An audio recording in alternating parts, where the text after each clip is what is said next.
Well, hello and welcome back to GPVWC. That's right, we've had a bit of time off, done some contemplating with our lives, but we are returning tonight with the Super Cup, and what a great track to return to. It is Monza here in Italy, 5.8 kilometers or 3.6 miles, 11 turns for the drivers to negotiate. And well, there's a reason it's known as the Temple of Speed. It is all about how fast you can go in a straight line around here. My name is Ross McIntyre. I'm joined tonight by Ryan Elliott. How are you doing, Ryan? Yeah, great. Pleasure to be here. It's my first commentary appearance of the year. What a better place to start off than Monza. As you pointed out, gorgeous city in Italy. It's great to be back. It'll make some amazing racing tonight. Indeed it will, and it's sure to allow some amazing racing as well at the front of the field as the championship fight.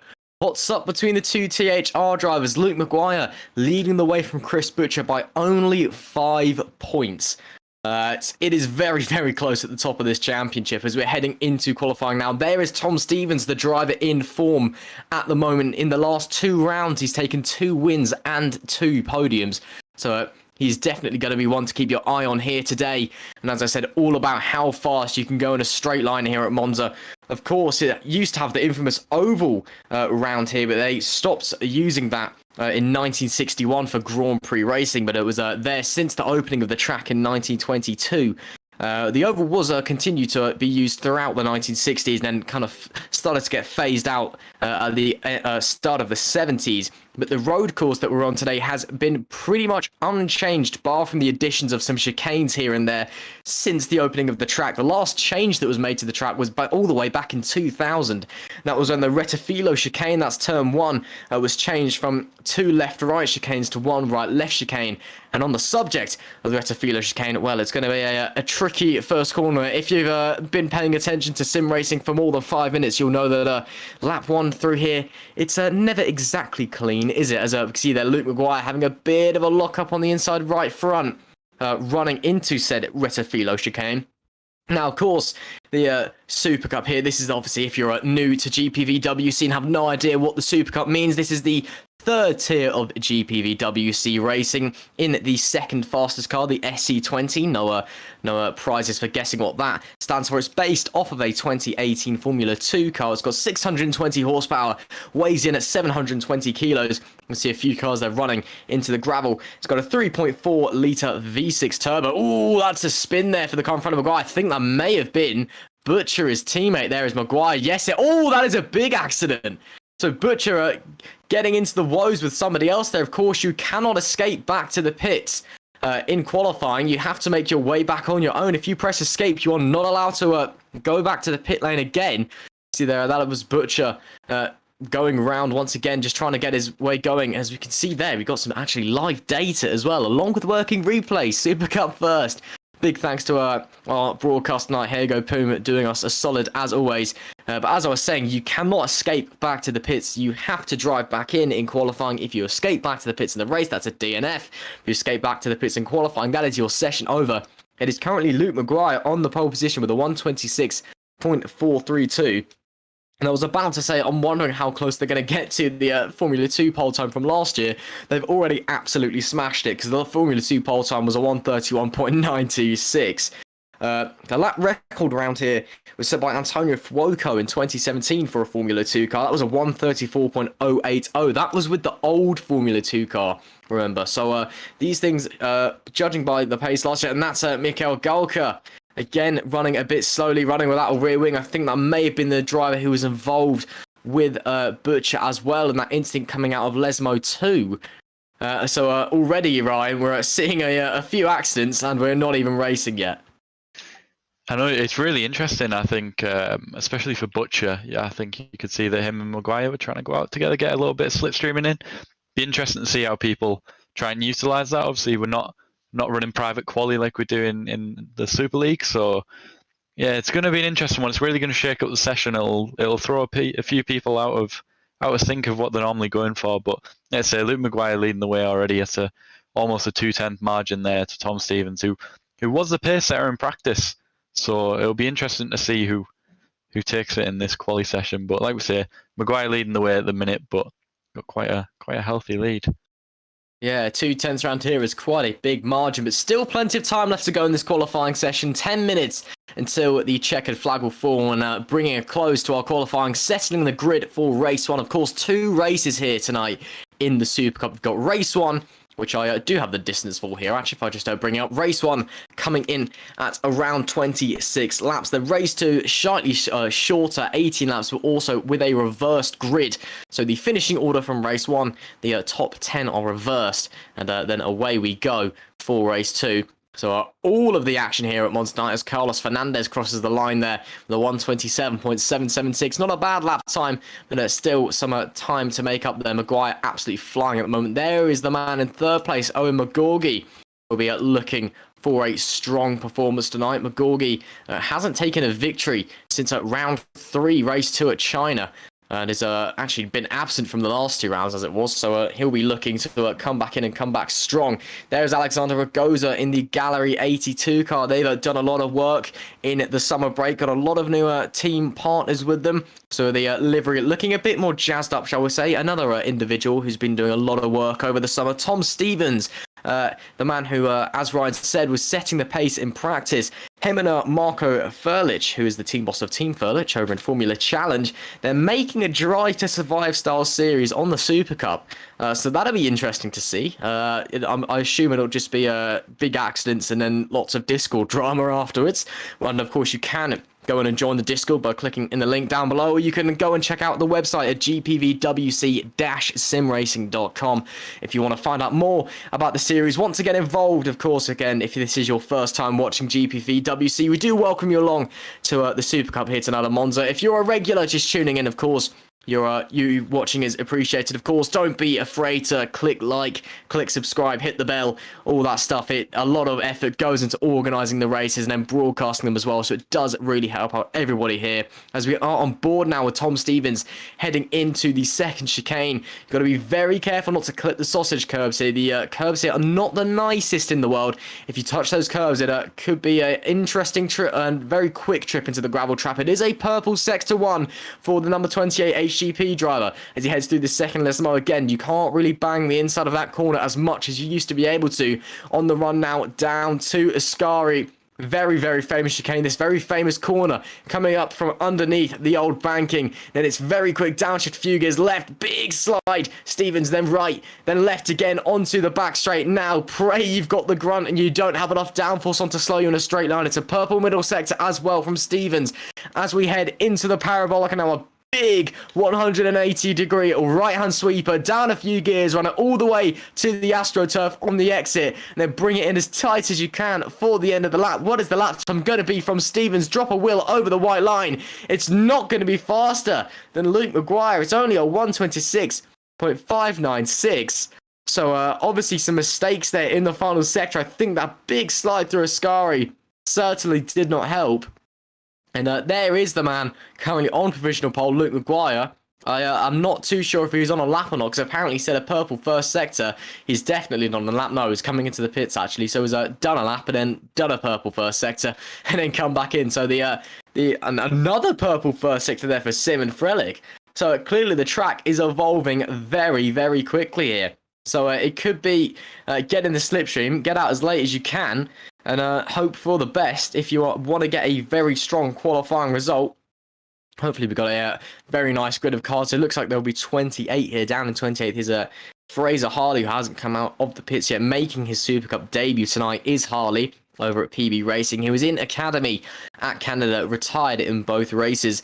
Another old face returning is Steven Lexau from Germany. His first appearance in the Super Cup since round 1 over at Nova Simracing. So it'll be nice to see him back as well. And Mike Quint as well over at Nova for tonight. So it's a nice little lineup we've got here. As we can just see there, Craig Patterson going into P9 there with a 1:27.293. Now, Ryan, the big question we've got, though, heading into this race is, well, what do you do come turn 1? Because in sim racing, of course, it's not really a question, not if, but not when, rather, but if. No, hang on. I'm mixing up my words here. Not if, but when there's an accident at turn 1 on lap 1. There'll be chaos. You know, is there almost a bit, you've just got to be in the right place at the right time to avoid the chaos, then drive off from the race? Yeah, absolutely. I mean, if any of the viewers were watching GT Pro the other week, round one was round Monza, and even the top guys in sim racing, some of the pro esports guys were having one of the probably worst crashes. That was quite sad to watch. If it was a real life crash, it would be millions of pounds worth of damage. It was horrific, but it's definitely a lot to do with luck around here. I mean, it's not even necessarily if you've got that much more pace than anyone else. As we just see Owen Mcguire go on pole, puts in a fantastic lap there. It's more about being in the right place. If you keep in that slipstream and just keep your nose clean in turn one, I think there's going to be a few front and rear wings gone, definitely. But I think we can see that the track's definitely evolving. The times are starting to come down. But Owen Mcguire puts it on P1, half a tenth ahead of Mcguire. But interesting to see the likes of your Chris Butcher still down in P11, almost a second off. Is he starting to maybe regret what happened at the start of the session there? But we see George Sutton pull off there. I'm guessing that's him done for the session. But we're starting to see the times are coming down. You see Sutton's gone up to P7, Jason Muscat up into P8 now as we're out on board with Damien Castars, who is up in P6. Good showing from him as well. Yeah, there's a few drivers out there. I nearly said riders. Apology. I've went and did some bike commentary the other day, so I keep getting them mixed up now. There's a few drivers out really out of position. There's some very much overperforming from what we'd expect, some underperforming. What a lap though from Owen Mcguire, as you said. Was purple in the first sector and then was green in the last two. So I assume got a big old slipstream, which if you've been a fan of Formula One for some time, you'll know that the Monza antics in qualifying nowadays get a bit interesting. It's everybody just waiting and stacking up because they're so desperate to get the slipstream because of just how crucial it is. You've got a big long straight, big back straight. It's crucial that you get that slipstream of the car in front so you can hit those big top speeds. Tom Stevens, though, setting an identical first sector to his current best. Fair play to Mr. Stevens. That's quite an impressive feat to do. And you can see just how close it is as well. Mcguire only half a tenth off of Mcguire, who retakes provisional pole position. Stevens nearly 3/10 back. But, the top six are all only covered by just over 5/10 of a second. It is very close. Jan Grankvist as well. That's a great time from him. He's usually kind of fighting for P10 up and P6. Got my fingers crossed for him. Be great to see Jan putting in a good performance tonight. And of course, as always, 2 races to look forward to in Supercup as we are coming up to now 2 minutes and 20 seconds to go. Stevens with a purple final sector goes into P2. 11 hundredths of a second back on Mcguire. It is very, very close up the front here, and that is what we've come to expect from the Supercup and Monza, of course. Philip Koenig will be a driver also looking to improve his lap time in the RTD car.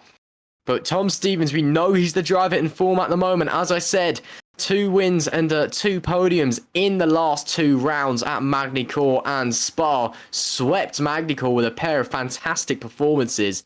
And lining up on P2, that's the inside line into turn 1. It's not the clean side of the grid. It is the dirty side of the grid.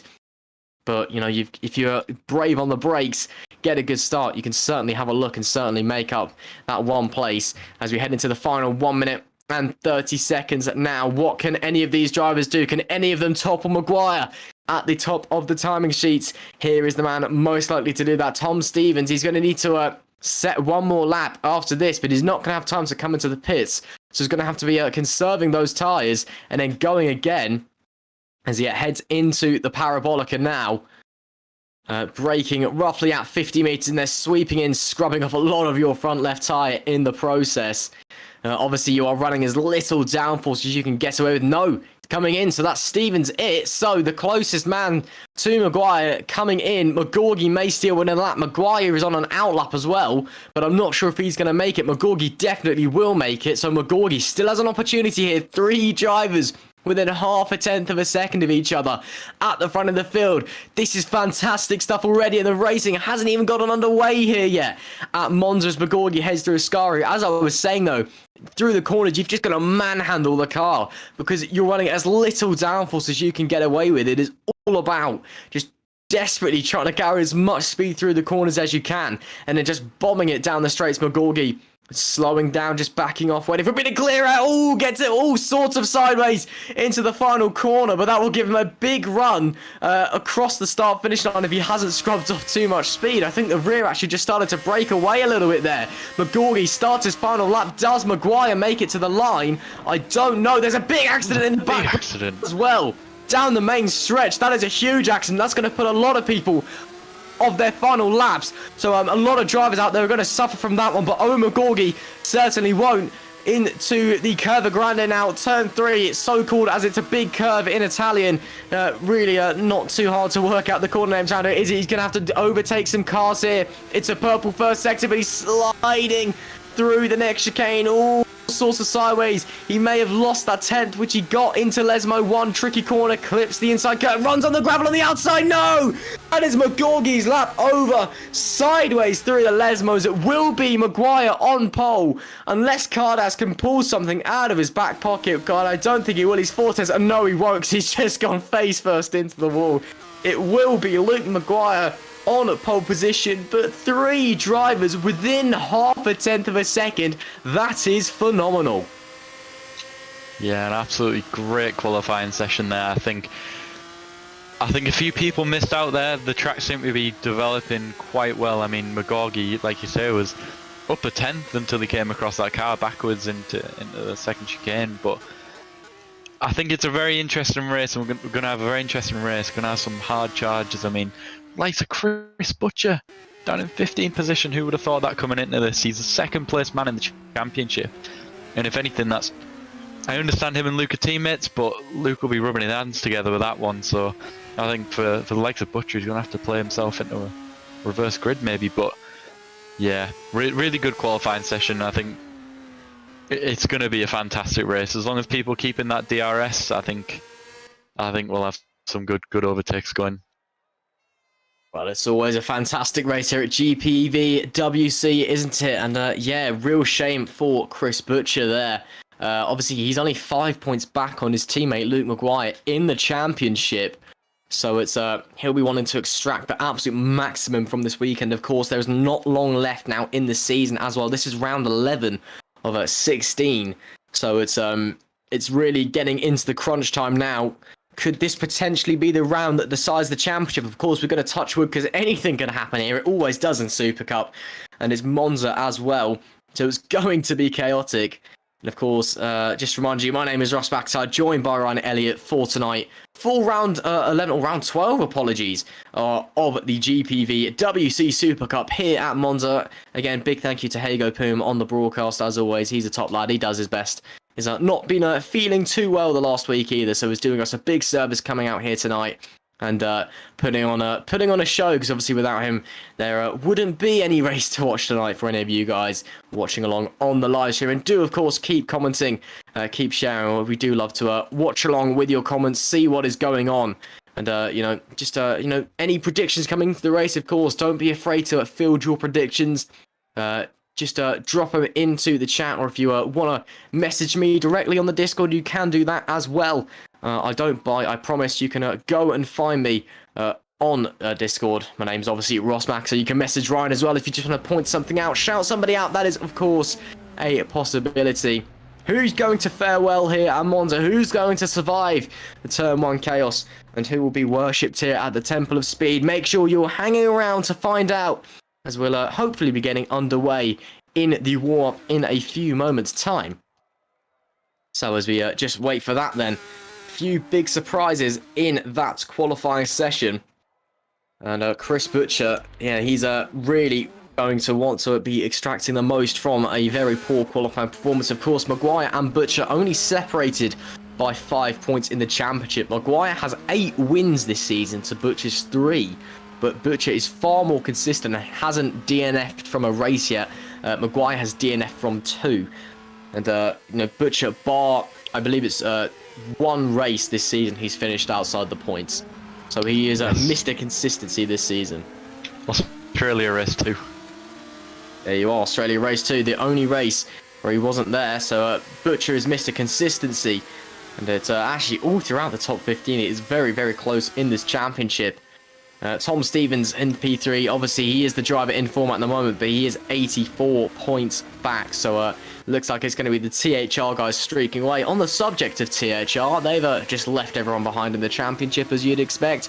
They probably won it by now, actually. I'm not too sure. My maths is not my strong point, but they probably have won it, or they might win it tonight. I don't know.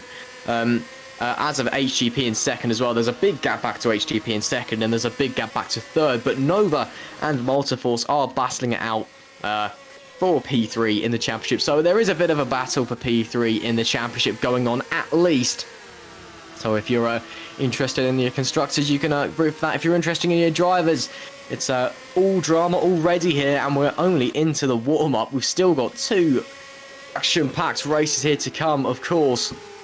So it's all going to be very, very interesting as we just wait to see how it's going to unfold.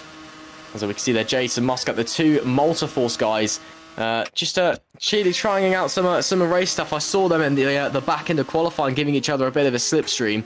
Clearly just trying to see how they can make that all work here. Into turn 1 goes Jason Muscat there, and you can see there, we've got some live data as well. That's brilliant. You can see the gear and the speed. Oh, I love live data. I don't know about you guys, but gets me excited. You can actually see what's going on instead of having to look at the steering wheel and have a bit of a guess. I mean, you can roughly judge, can't you?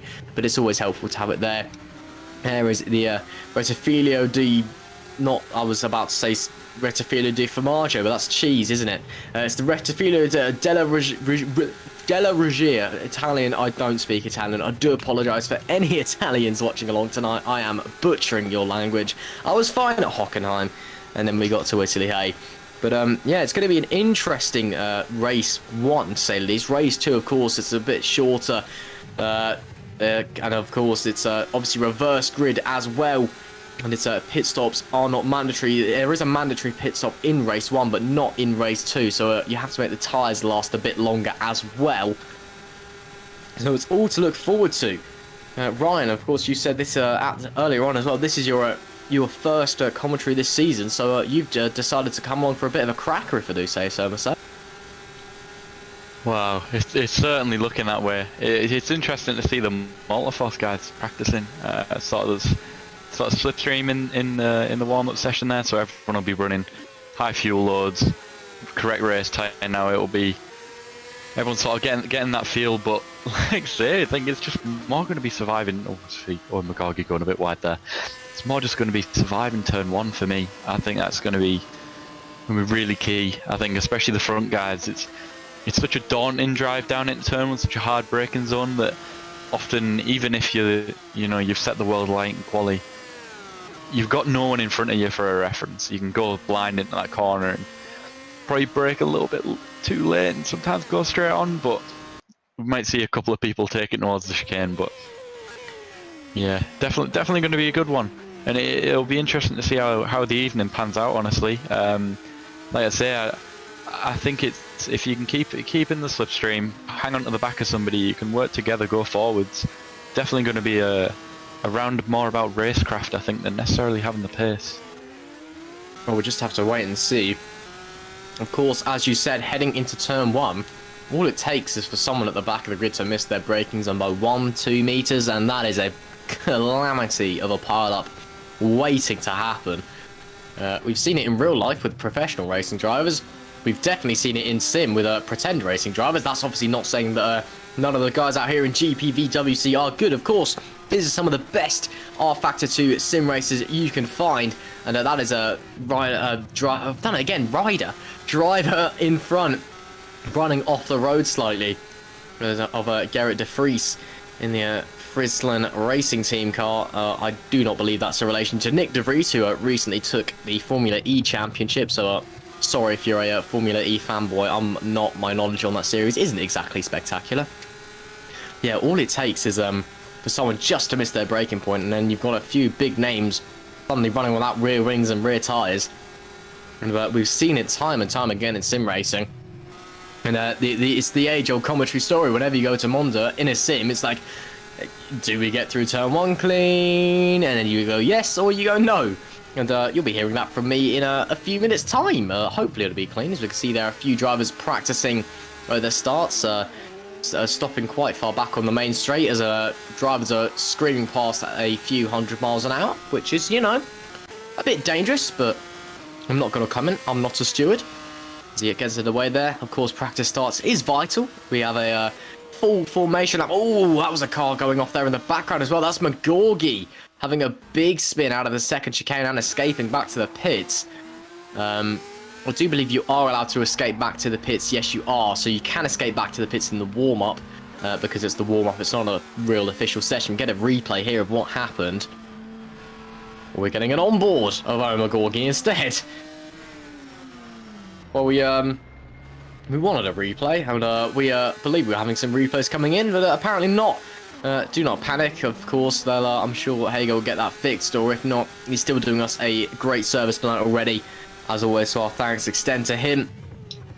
As we go on board with Mcguire into turn one. Very tricky.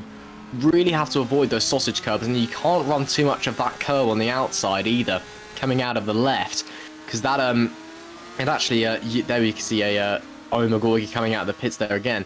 It scrubs off too much speed. Of course, you have to be carrying as much speed around it as you can. And you know, even running on the curbs just scrubs off too much, so you have to avoid it. So it's going to be very interesting to see. So yeah, it's going to be about racecraft here, but it's also about who's smart in their racing, who uses the slipstream, goes for the overtakes at the right time. Because all it takes, you know, for an overtake, it's really easy here at Monza. Just on the brakes, turn one, bang, Bob's your uncle, Fanny's your aunt, and away you go. But, you know, it's about being smart because, you know, the driver behind is just going to do the same thing to you a lap later in the slipstream. 2 minutes to go here in warm-up. Any predictions, Ryan? Oh, I don't want to do the commentator's curse, Ross. I think it's Mcguire's race to lose. But, I mean, if I was the likes of your Stevens, Mcguire, etc., I mean, they've got nothing to lose, everything to gain. So I think Mcguire needs to be sort of sensible, have his thinking cap on, and like you say, it's difficult because it's a different. Oh my goodness, I can't believe we've just witnessed that. What in the world have I just seen on screen? Thank goodness this is a I'm not too sure. I think we're going to brush over that one. It's definitely going to be a race about racecraft, and it's not just doing the overtake. It's not that simple around a track like this. You can, or if you overtake somebody into say one of the chicanes, and all it takes is for them to hang back onto you and get to the next straight, and they're through on you. So it's definitely about picking and choosing when's the right and wrong time to do these overtakes. Like you said, it's all it takes is sitting behind somebody, getting DRS, and just doing them into the next braking zone. But it's going to be, especially if you're going to have sort of 2, 3, 4 car trains, trying to minimise sort of how many places you lose, and you'd rather lose 1 place and still be on the track than sort of try and hold on to that position and lose 3 in the end. Yeah, of course, you can see there with the live data just how fast these guys are going in a straight line without slipstream. Menno Klomp on the run down to Ascari, almost hitting 300 kilometers an hour. He will get a little bit of slipstream off of the car in front here. Actually, no, he's hitting. Oh, Menno, come on! I was just about to use you for an example, and then you decide to do a practice start. I mean, fair enough. And puts a lot of wheel spin down. Of course, you will be seeing the drivers on the way out of their formation lap absolutely wheel spinning for days as they pull away for all the green flag laps. They just try and get those rear tyres warm, try and lay down some rubber as well on the track. On board with Jan Grankvist here, he put in a spectacular qualifying performance. Let's see if he can transform that into a decent race or two. Jan's a driver who's had a bit of bad luck this season as he goes P9 there on his first proper lap here, and the checkered flag comes out as well for good measure. Yeah, he's had a bit of bad luck this season, just not quite been where we'd have wanted him to. We know he's a very talented driver, just not seemingly gone his way so far this season, but that was a very strong qualifying session.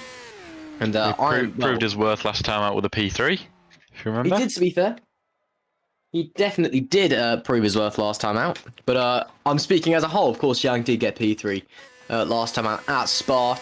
But I was just referring to the whole season.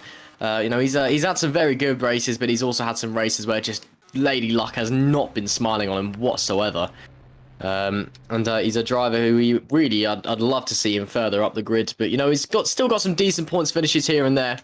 Just, you know, think he deserves to be on the podium more often, in my opinion. But what do I know? I'm just a guy who sits here and talks about pretend racing cars. It's round 12. It's the GPVWC. I cannot even speak English. The GPVWC. There we go. It's round 12. The GPVWC Supercup here at Monza. And we're about to have race one getting underway here. And it should be a very interesting race indeed. Who's going to survive turn one? Who's going to make their strategy work the best? Obviously, it's fuel management is a big thing here at Monza, as well as we should be seeing the drivers heading out onto the grid in just a short moment's time. No rain expected tonight in Italy, which is a positive here for the drivers, because rain at Monza is never fun. You see there the drivers teleporting magically out of their pit boxes, and or out of their pit lane rather, into their grid slots. You just see them popping up left. There you go, just popping out of thin air. You know, as you do. It's a very realistic sim as R-Factor 2, of course. Not saying anything, just joking. It has its moment, shall we say, but it does its job. And of course, GPVWC, we've been using R-Factor 2 for quite some time now. We are one of the premier sim racing leagues in the world, and R-Factor 2 is the series of choice. So of course, it's got to be semi-realistic for that. Hopefully, we'll be getting a grid rundown in just a moment's time as well, as they head out onto the formation lap. It is Luke Mcguire on the pole, Tom Stevens in P2, and I believe it was Mcguire in P3. Jason Muscat is in P5, Jan Grankvist P6, Mike Quint 7th, and George Sutton in P8 for Red Arrow Racing. Then further down the order, we've got Simon Frelich P9, Philip Koenig rounding out the top 10, Alexander Rogoza in 11th, and Craig Patterson rounding out the P12 position. And then at P13, we've got Menno Klont, Chris Butcher in 14th. He'll be looking to definitely improve in this race. Scott Sovic in 15th. Guy Sonnefeld in 16th, rounding out the 8th row of the grid. And then 17th is Carlos Fernandez. 18th is Vincent Gutt. 19th is Owen Kvilhausvik. Apologies, I cannot speak Danish either. And then, or Norwegian rather, apologies. And then 21st, we've got Mike Bell. 22nd, Gerrit de Vries. 23rd, Tom Ellie. 24th, Colin Matjak in the PB number 13 machine. And then 25th, we've got Fraser Hartley, who's not done bad on his Supercup debut there. 26th is Daniel Felipe Carrera. 27th is Mihajlo Vicentijevic. And 28th, Mark Fuller. The ST Racing guys rounding out the grid. I do believe that is the back of the grid. And yep, that is the case. So it will be Luke Mcguire, your championship leader, leading them down into turn one. Maybe the guys behind can get a bit of a jump away in the HGP cars. Mcguire and Tom Stevens right there on the back of him. And well, while the THR guys have no team orders from Hockenheim, they are now allowed to race. It's 2 versus 1, and it always helps to have a rear gunner. So just going to have to wait and see who's going to be able to do what away from the pole position. All the grid slots behind, of course. It's race 1 here of round 12 of the GPVW.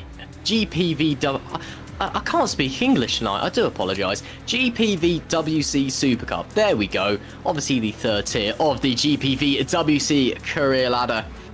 And this will be a race that I am sure Luke Mcguire would love to win.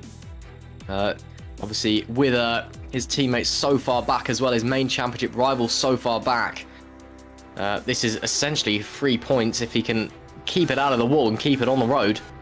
Even a podium finish. With a strong drive from Chris Butcher, would bring in a big haul of points. Wait for the last few cars to pull into their grid slots now. And the lights will come on. 5 red lights. And they'll go out and we'll be underway here for race 1. You just wait for the lights now. Mcguire sitting there menacingly on the grid, starting on the softer compound tyres, that red sidewall tyre. In fact, and they are underway here at Monza for race 1. It's a very strong start from Mcguire. Mcguire as well, smoking behind him. Looks like that outside lane was very, very strong into turn 1. Do we remain clean? Let's find out. There is so many cars, it's going to be impossible. Surely there's a bit of contact between teammates there in the HGP cars. In the background, I can't quite see if there's anybody going around. Actually, I think it was mainly clean, so fair play, guys. Oh, no, it wasn't a few cars running wide there in the background. There is Chris Butcher, I think, in the THR car. There is Luke Mcguire out the front running almost 3 wide. They are running 3 wide into the second chicane. That's very brave. Oh, and the 2 HGP cars almost touching again. They touched at turn 1, almost touching again there. And, diving down the inside there as well as one of the Gallery 82 cars, who's had a great rocket start. Tom Stevens desperately trying to hold on to 3rd place, but it is Luke Mcguire with the perfect start here at Monza. That's definitely what he needed. Like I say, I mean, look at that. He's already extended a 1.8 second lead. That's already out of the DRS zone and we haven't even completed lap 1. That's absolutely incredible. But you could see, I mean, Damien Kardash there getting a little bit racy. He was having a go at Tom Stevens. But again, wrong place trying to make that move and he sort of dropped off the back a little bit. And you think he's going to get some attention from the guys behind. But I think we see one of the Multiforce cars going up the inside there. That was Mike Quint just getting done by George Sutton, I believe that was. As they now head on to the second lap of the race. Philip Koenig. And here we will see the train, the slipstream train. Koenig already pulling to the outside of Frelich in front. And we will see many a move. They're almost 4 wide in the background. Drivers almost getting pushed. I'm sorry, it's so exciting. I'm choking on my own voice. Craig Patterson there in the Nova car. It was almost 4 wide there, I think. It was Rogoza there alongside him as they head through Curva Grande, getting pushed onto the grass at the exit of the pit lane. And now as they head into the next chicane on the exit of the Curva Grande, very aggressive descending from Patterson on Butcher, who's not had the world's best start compared to his teammate. As they all head into the Lesmos now, it's still Patterson leading this battle for P11. Of course, points down to 15th here in Supercup. This is not a battle for the top 10 points positions. Tom Stevens may be lining up a move on his teammate Owen McGorgy as they head into the Ascari chicane. If he can keep behind him with the slipstream, he may be able to have a look into the Parabolica. Wow, Mcguire's already 2 seconds up the road. Lap 2. On average, that's a second a lap if you can do maths. Unlike me, I can't. But Stevens, I think, maybe just a bit too far back to have a look into the Parabolica. But if he's brave enough, he could certainly have a look on his teammate into the first chicane. Of course, Stevens is the driver in form at the moment, and the pair out of the HGP drivers, he is the one leading their championship fight in P3. Mcguire with the fastest lap of the race, a 1:28.054. Stevens pulling out to the inside on his teammate. Decides against it, but he was having a look. So potentially no team orders there at HGP. Scott Sovig there behind in the Rowan car. Chris Butcher getting hung out to dry there as well by Rogoza.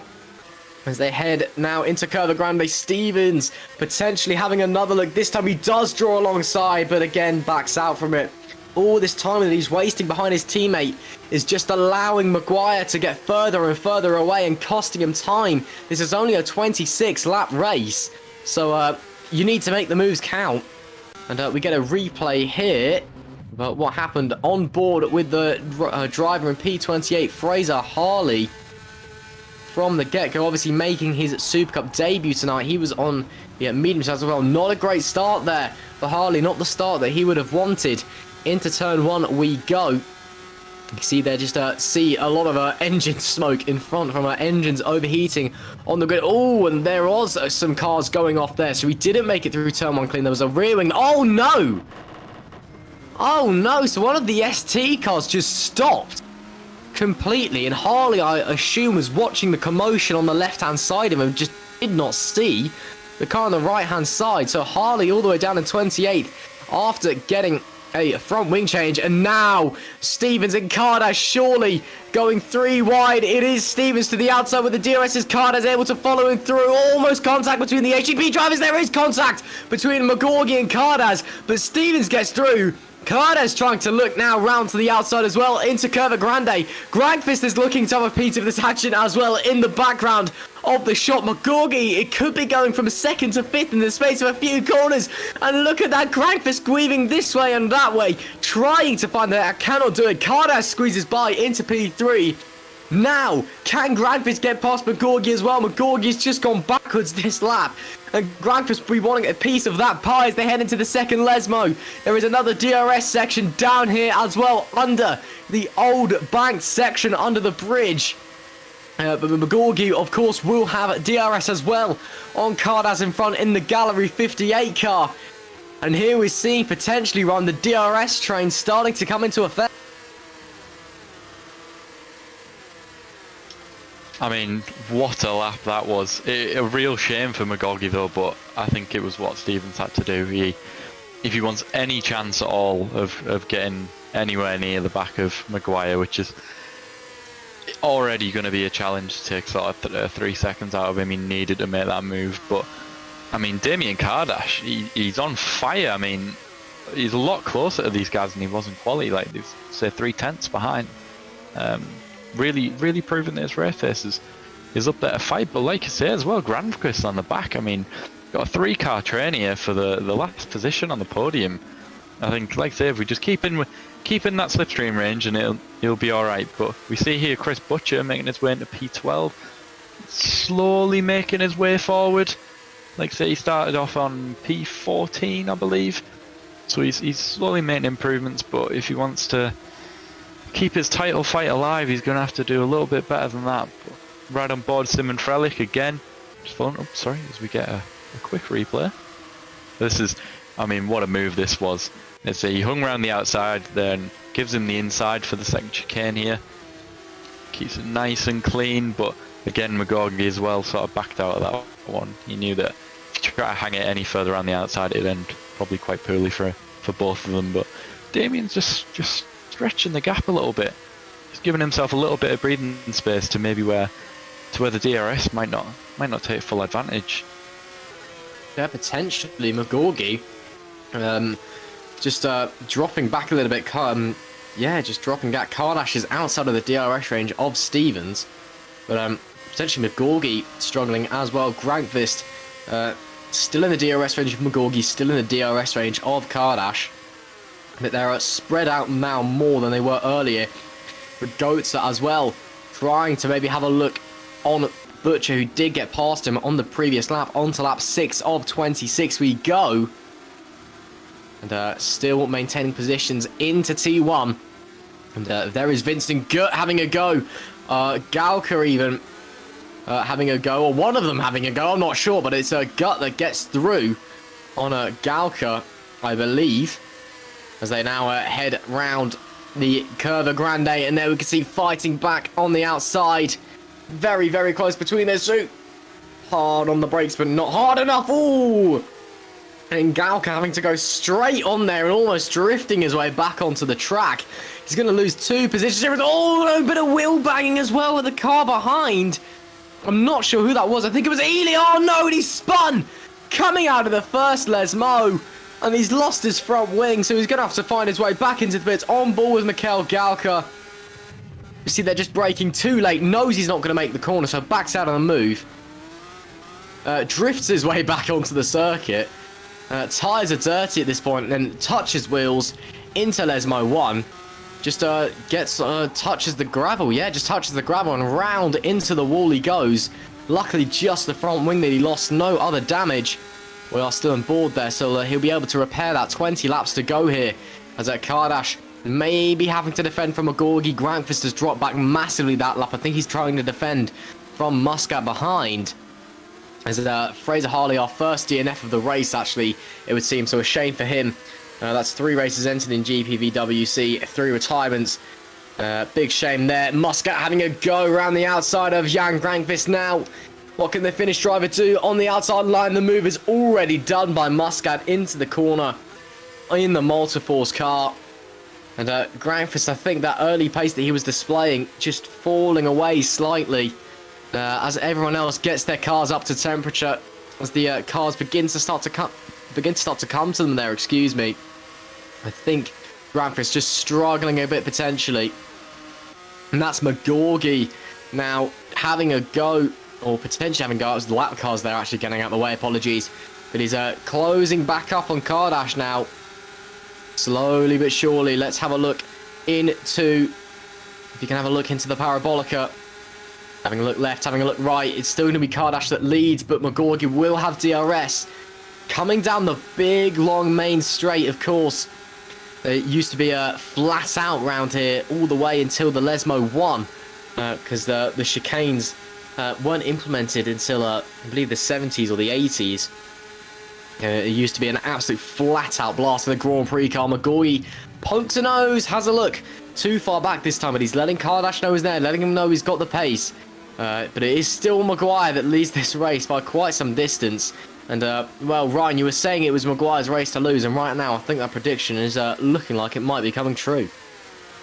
Yeah, the curse hasn't quite kicked in yet, but I'm finding it quite interesting with Mcguire. I mean, like I say, we saw him sort of drop back. I think he might have just lost his head when Stevens got past him, but the race is definitely coming to him. Hanging on to the back of Damien, which is exactly what he needs to do. As long as he stays in that sort of 1 second range, he's in the what I like to call the mistake range. So if Damien makes any sort of slip up, he's right there, ready to pounce, ready to make that overtake, make it sort of 2-3 for the HGP cars. But we're on board with him right now, as we see. But I think he's just a little bit out of the range to go in for the last corner. But if he gives himself a good run going into T1, I mean, DRS as well, could be on for it this lap, I think.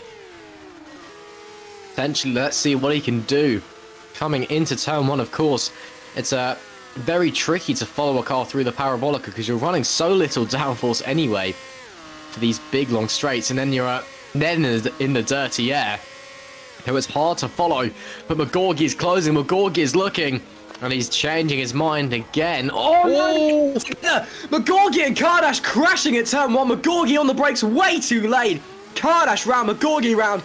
I'm not sure if there's damage to either of them. I can't quite tell. But Mcguire, big mistake there, and Kardash actually coming off worse between them as well. So disaster there for Damien Kardash. And that is not a mistake you'd be expecting to see from Owen Mcguire as well. He's a top driver. And to be making what is frankly a rookie error into turn 1. You see there he pulls out to the right hand side, decides against it, just gets on the brakes way too late. And at that point you're a passenger, you cannot do anything about it. But big shame for Mcguire. He managed to actually come off the better of the two there, so gained the place on Kardash. But he might have to come back into the pits for some damage. And now Tom Stevens is well in the clear in P3. He's got 5.6 seconds back to Muscat. It's only 3 seconds ahead to Luke Mcguire. So Tom Stevens in no man's land is probably as cool as a cucumber right now. He can bring it home and bring home a very nice second place. We can go for the win, of course. I think Mcguire won't be too fussed about letting him have a victory if he catches up to the back of him. There's a Kardash again losing positions. Yeah, I don't think Mcguire will be too fussed about putting up a fight for the lead of the race, because obviously he's in a championship fight. Butcher is nowhere, frankly, at this point in the race. And, a second place compared to 10th or 12th even, apologies. At the moment, is at 3 wide into turn 1. Oh, my goodness me. Guys, calm down. It's only lap 10 on race 1. Kardash again losing out. Looks like he's not needing to box, or not needing to go out of his way to box, rather, should I say. Of course, there is a mandatory pit stop here in race 1 of Super Cup. So he's now having a look again to the inside. Potentially he's trying to defend his position, actually, so I'll be surprised if Kardash doesn't have damage. But just struggling out there, but it's not big enough damage to warrant a pit stop of its own. On board with Kardash, on the gravel, running out of Lesmo 1. And there goes Koenig up the inside, or Mike Quint even, apologies, up the inside. So Mike Quint, who's returned for Nova Simracing tonight, is doing a stellar job, but Kardash isn't taking no for an answer just yet. Having a look into Ascari, if he can follow him through here, he may be able to get a good run through Parabolica into turn 1 again, as they now head down the back straight, or very long straight as well. No DRS down this section into the Parabolica, so it's just got to deal with the slipstream for what you can into the Parabolica, though. Now there is DRS on the outrun of this. If Kardash is smart, He'll poke just a little section of nose out to try and get some extra downforce to pivot the front end of the car through. As they cross the line now, Kardash with the DRS, Quint with the DRS as well. What can Kardash do? Potentially looking to the inside. Does he? No. Decides against it this time, so it is Mike Quint that gains the position. I am wondering if Kardash does have damage to that car, because that pace we were seeing earlier has just vanished as we get a replay here of the onboard of Mike Quint taking full advantage of, or not taking full advantage rather, I should say, having to defend his position into Ascari, or a car in front rather, going all sorts of wrong. That must have been George Sutton in front. Ryan potentially though not damaged. Oh, as we can see, Kardash again still having a go. Potentially not damage to Kardash, but more a mental damage. You know, if you've had that spin, you know, it just throws you out of the mindset a little bit. Took the words out of my mouth there. You'll have some form of damage to the car, obviously. Whether that be light blue, dark blue, who knows? But it's not necessarily that it's going to make that big an impact. As you can see, he's still managing to hang on like perfectly fine.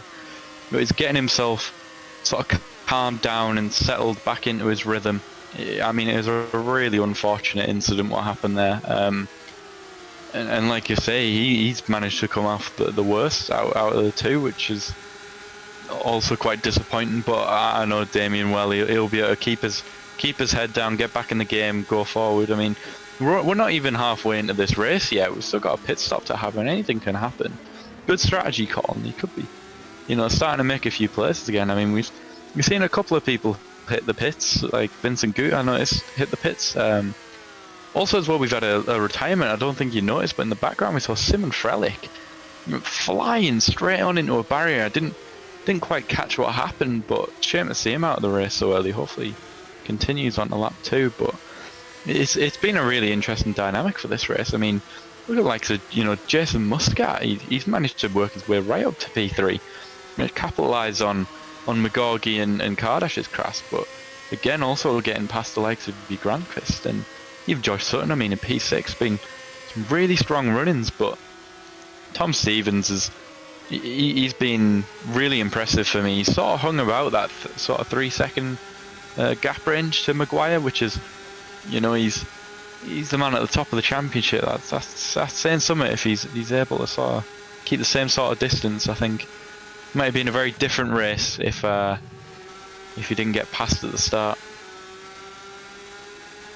Yeah, of course. And on those retirements, that was yeah, we didn't quite catch them, unfortunately. Those are some of the front runners, you know, Frelich and Galka as well. Two of the front runners. That's why we've seen a few people get promoted, a few positions. So shame for them. But, you know, that is racing, of course. They have raced to... Oh, excuse me there. Apologies. It seems to have caught Haitlin's hiccups in her absence. But yeah, shame for them. But of course, we have got race 2 to look forward to, so they can still fight back through and get some good results from the weekend. There is Jason Muscat in P3, Jan Grankvist potentially having a look.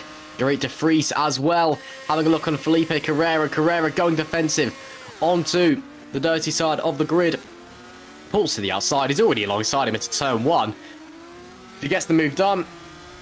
Oh no, and they tag wheels, and de Vries, both of them off into the gravel. So I was about to say that's a very simple overtake around the outside, but both of them just touching wheels off into the gravel. Turn 1, it's one of those awful corners in sim racing where, you know, a lot of the drivers... Oh, that was very aggressive defending there from de Vries in front. I thought that was an accident there. My goodness me. Gave me a heart attack there. Calm down, guys. Here we are halfway through race 1 out of 2. There is no need to be defending that aggressively. It's P16. You're not even in the points yet. Come on, work together. Stop fighting. Work together and push forward. Oh my goodness me. What I was going to say before I had 20 years taken off the end of my life. As Carrera now having another look again under the old bridge, drawing alongside into Ascari. What can he do this time? Sweeps around the outside. Lovely move by Daniel Felipe Carrera there. Around the outside, retakes P16. Where was it? Oh yeah, turn 1. It's a tricky corner, especially for any drivers out there running on single monitors, as Alexander Rogoza is going to take advantage of a slow de Vries as well and get by on the inside of Parabolica. Great move there by Rogoza, very brave on the brakes. sweeping up the inside. Lovely stuff. Oh, and there's a car off there. That's Phil Haugsvik just off of the inside of the Parabolica. Not sure what's happened there. As we can see, De Vries pulling back to the inside now. In a battle of the DRS, battle of the straight line. Who breaks later? It will just be Rogoza. Avoid coming together this time. But it was super close. As I was trying to say for that entire lap, it is very, very tricky coming into turn 1 if you're on a single monitor, as many of these drivers will be running, because you can't really see anything. So it's impossible to judge where the drivers next to you are. As we can see Rogoza, oh no, they touch! Rogoza, De Vries touch into the second chicane. Both of them still pointing in the same direction. But that could have come off a lot worse for both of them. Rogoza, a very, very lucky boy there. That could have been a big old accident. Let's hopefully get an onboard replay of Felipe Carrera here. He's doing his defending down into turn 1. You can see they've just pulls out to the inside. On the brakes, on the dirty side of the track. Turns in, and you can just see they're just understeers. Oh, just coming together. And it is as easy as that for those two. And they get going again. We are starting to enter the pit stop window now for the soft shed runners. The medium shed runners still going around though. They should be okay. Oh, and they touch it. Oh no, that's a replay. I thought, oh, still a replay, Ross. Calm down. I thought they were touching again there. Yeah, that was the replay of what happened just a moment ago. Rogoza still holding on to P15 for the time being. But Mcguire up the front has slightly extended his lead by about half a second to Stevens behind. Stevens now 9 seconds ahead of, or 6 seconds ahead, apologies, of Muscat, who's at 9 seconds behind Mcguire. That is a big old gap. There is Jan Granqvist, who's coming to the pits now from P4. So Mcguire up to P4. Jan Grank trying to go for an undercut, it would seem, on Muscat. Would be quite a smart move. The undercut is pretty powerful around here at Monza, usually. I say usually, of course. Now, you can't really take normal things into account in sim racing, and especially GPVWC, just because of how mental of a series it is. Anything and everything happens. Mcguire crosses the line once again. He is taking those tyres a long old way. He wanted to come into the pits at some point.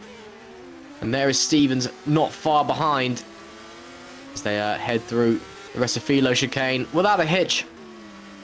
Stevens probably thinking, what can I do to put the pressure on Mcguire? Do I maybe up the pace a bit? Do I try and play some strategy games? Do I leave it out as long as I can and hope I hold on? You know, what is in the mind of that Englishman? As the Irishman in front leads, Rogoza and Felipe Carrera. Once again, very, very close between the pair of them.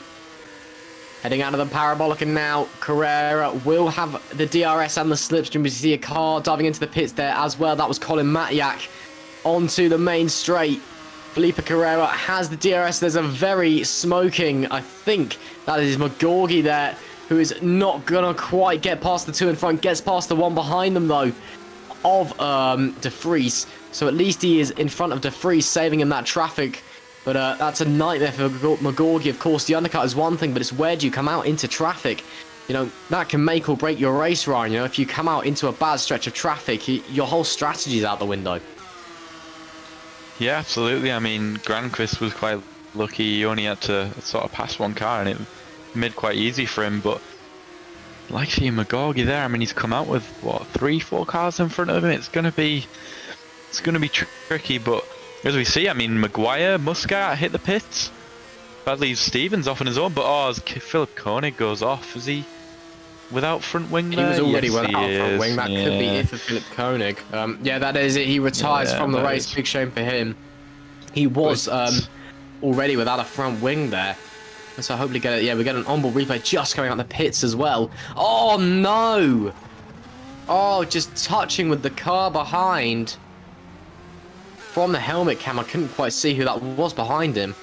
Oh, that is a big shame. I think it's one of the ST racing cars. Yeah, I think you might be right, but just coming out the pits as well. What a shame. Yeah, big shame there. Stevens, though, now leading this race. Quint and Stevens yet to pit, though. Chris Butcher yet to pit as well in P3. And there we can see Koenig, just coming together. One of them obviously didn't see the other. And contacts was inevitable at that stage. Just how lucky it wasn't even worse. He was able to get a few more corners before calling it a day. There is Quint. still yet to box. Some of these guys are taking these soft tires a long, long way. Of course, there is a mandatory pit stop here in race 1. You do have to take it at some point and switch the compound of tires that you're on. Race 2, there is no mandatory pit stop, so you don't have to have one. And from what I heard, Koenigsegg slammed the brakes. Had to go onto the Vars to avoid, and then just went straight according to Simon Frelich in the YouTube chat. Of course, don't be afraid to keep chatting away in the YouTube chat and hit like, subscribe and all that. It really helps out everyone here. We always love to see what you're saying. As Muscat now trying to get in the slipstream of the cars in front. Guy Sonneveld, another driver who hasn't boxed yet. Grankvist has come out really strongly here in the pit stop windows. He's now second, I believe. So if Stevens and Quint don't have the best stop, Jan Grankvist is looking in a very tasty position as it stands.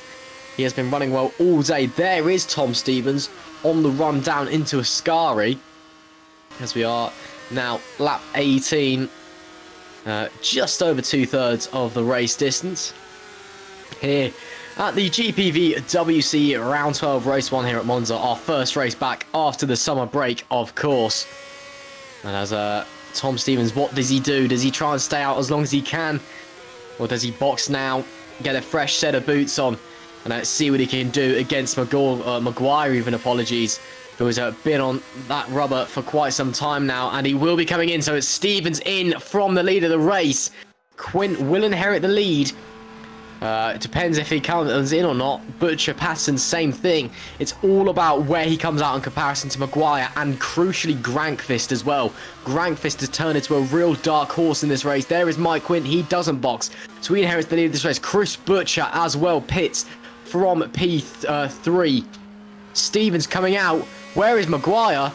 Mcguire has just sneaked past, I think. Yes, he has. So Mcguire's just got past Stevens.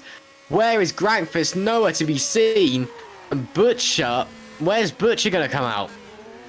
We wait to see. Butcher's going to make some big ground here. I think he'll be coming out in a P6, P7. So very clever strategy there from Butcher. Yeah, he will be in P6.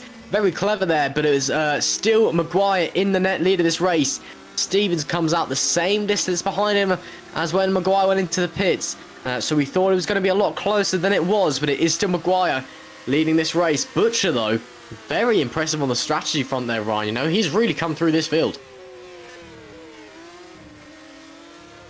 Chris Butcher's playing absolute blinder there. I mean, we were talking about how, you know, he was down in the sort of P12 to P14 range, and I mean, just slowly been plucking away at it. That's what I said. I mean, the racecraft around here is really key, and strategy element as well. If you get both of them together, I mean, he's up now, what, 8 positions on it? Yeah, 8 positions on his starting.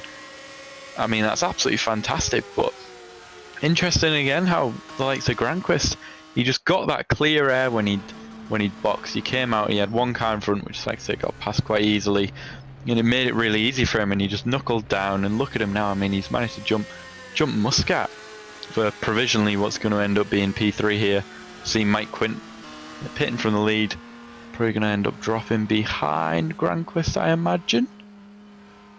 I would imagine. Find out in a quick second. Close. I think it's going to be very close. Grankvist up into P3.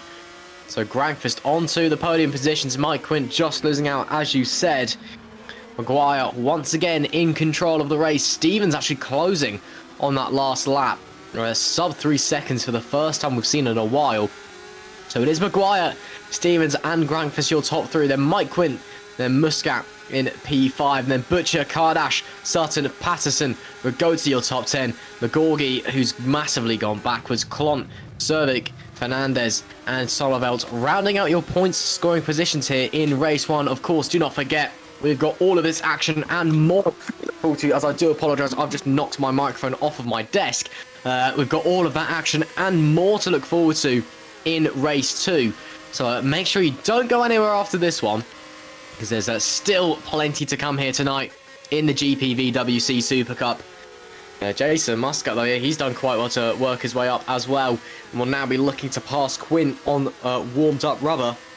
Obviously, Quint has the fresher rubber, but he's got to get it up to temperature first, sitting in the pit box, trundling down the pit lane for that amount of time. Doesn't do you any good. Once you get out on track, it's kind of the battle of fresh rubber versus warm rubber that we've seen so many a time here. And Muscat will have the DRS down the main straight. Butcher there with the fastest lap of the race. Okay, 1:27.340. That's quite quick. We have demolished the lap record for Formula 2 cars around here, by the way. Obviously, the SC20 car that the Supercup uses is based off of a 2018 Formula 2 car. Same power, same weight, same engine. In 2020, when the cars got the new 18-inch rims, they also got a bit of a power upgrade because the rims were heavier. Obviously, they're bigger rims, they're going to be heavier. But bigger hubs as well. Load of technical stuff that's irrelevant.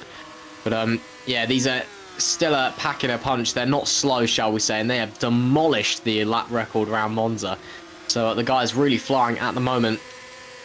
There is Jan Granqvist in the Santin car, looking for a third podium of the season. And we were saying earlier how much we'd love to see Jan getting another podium here. He's a driver who's not had the best of luck this season. And this would make it 2 podiums in a row as well. Obviously, he took a podium in race 2 at Spa, 3rd place. Yeah, king in the 3rd place as he's on his way to being. Well, I'm not sure that's a title that you want to have, so we won't gift him that just yet.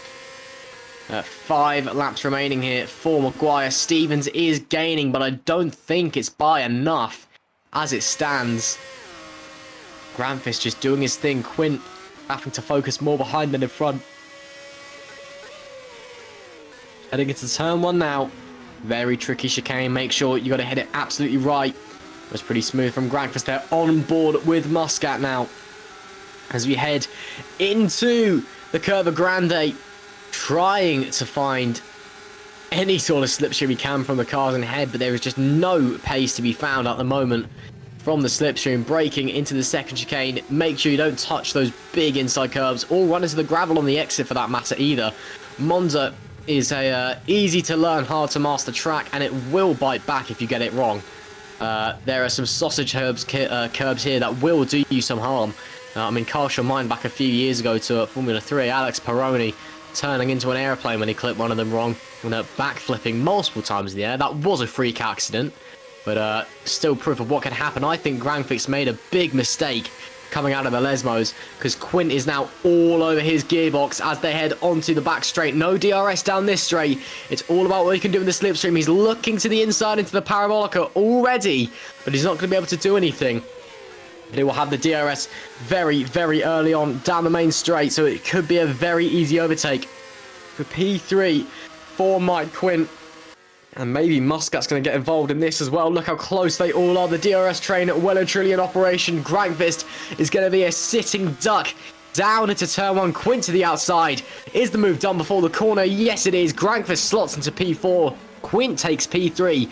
But now the hunter will become the hunted, as he then has no slipstream. And it's just this effect of kind of to the front, this peloton effect almost, like you're in a cycling. When you get to the front, you've got no slipstreams. Suddenly, you're doing all the work. The drivers behind can just do what they please. There's Butcher having a go on Muscat, squeezing down the inside. Lovely move there. Up into P5 from Chris Butcher, who has had a majestic comeback this race. And Ryan, you were talking about, he's squeezed himself in well with the strategy just a few moments ago. But, he had such a poor qualifying, but now he's really motoring and really someone we should be watching out for over the remainder of this race and race 2. Absolutely. I mean, if you look, it has worked out so well for the likes of Quint and Butcher, who pitted later on than anyone else in this race. And they've just managed to just make it work. I mean, I'm amazed at how well they've timed it. If it was personally myself, I would have pitted a lot earlier, but I would have been very wrong. They've proven me wrong. I mean, it's a shame for Granqvist. He put himself in such a good position, but he was just maybe 1-2 laps too early.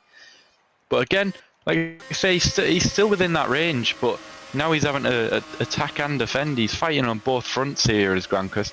As Butcher might be lining him up here. No, he backs out of it. Probably the sensible thing to do there, but he knows he's got the tyre advantage as well as compound as well. I didn't notice that, sorry. Chris Butcher's on the soft tyre here. So that might be why he's setting, you know, purple sectors at the end of the race. But it's just worked out well for him, like you say.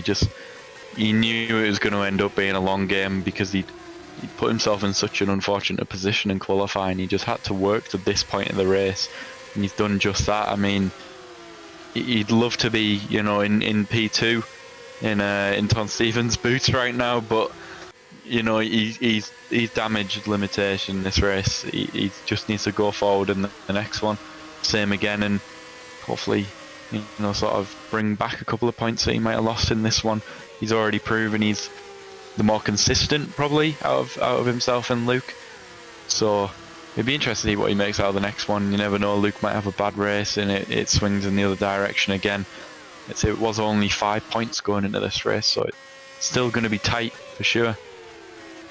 Well, it won't be 5 points heading out of this race. However, Grace 2 is a reverse grid, and Butcher will be far higher up on said grid than Mcguire will be. So he's got the chance to make some points back in race 2. Grandfist having to defend very aggressively on the run down the main straight. And I think actually Butcher had to back off because he managed to, well, he was almost drawing alongside him at one moment.